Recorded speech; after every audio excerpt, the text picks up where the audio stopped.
Dufusky Island, South Carolina. A remote island in the United States with a surface area of 8 square miles, reachable by ferry only.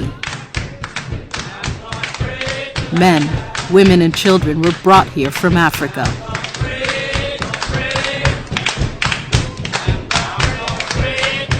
Their responsibility to work on plantations, growing indigo, rice, and cotton, turning a profit for their owners. But all that changed in 1861, when the Civil War broke out largely over slavery, pitting states in the South against those in the North. Slaves fought in the war and eventually became free, with a promise to land and education when the conflict ended in 1865.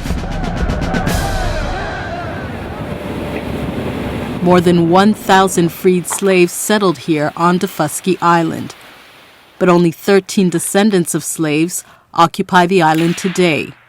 They're struggling to uphold their rights to inherited land that is now prime real estate. This phenomenon began in the early 1980s, when landowners witnessed a spike in property taxes as resorts and golf courses took over, driving up land values.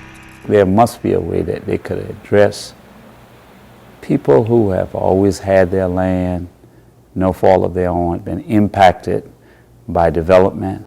Irvin Simmons, a fisherman and a social worker, still owns land on Dufusky, but like so many others, lives elsewhere. Title planning, fishing, hunting, and wanted a better life. And there was a kind of migration to the north. But that wasn't the only reason for leaving. Younger people, as they went away to get educated, a lot of times they just never return. And one of the reasons you get an education is that you could do better, and the island didn't afford that to people. In Irvin's case, a chance meeting changed his life forever. While in 4th grade, attending the local elementary school, he met Dr. J. Herman Blake, a visiting professor. Irvin was intrigued by Dr. Blake's art of storytelling.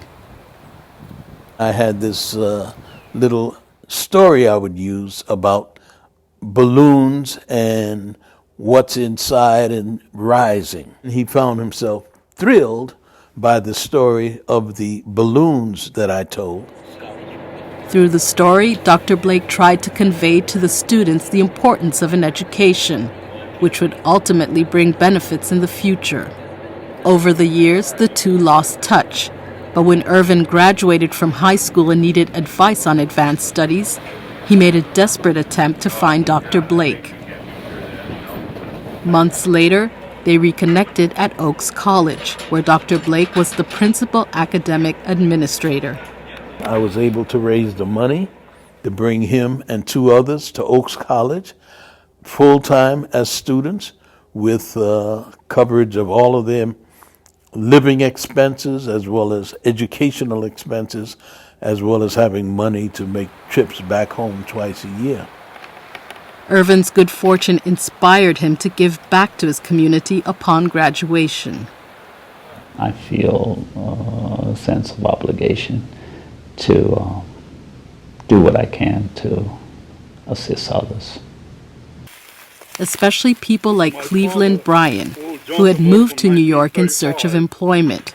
While there, he bought a piece of land on Dufusky Island to use when he retired, but later he encountered some issues. In 1985, some people bought some property about 8 acres, and right away they put a quick title chain on my property.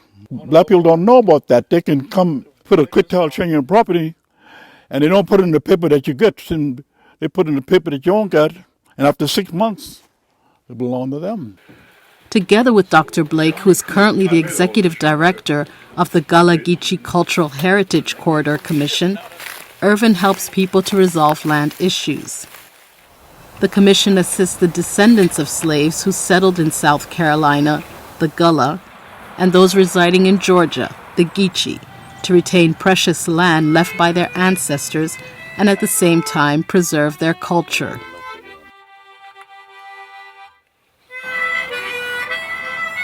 To ensure the rights of people of African descent, such as the Gullah Geechee, are protected, their contributions recognized, and their rich cultural heritage preserved, the United Nations has declared an International Decade for People of African Descent.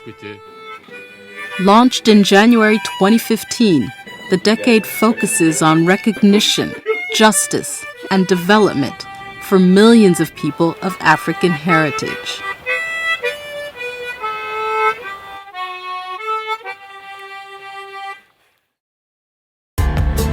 This report was produced by Mary Ferreira for the United Nations.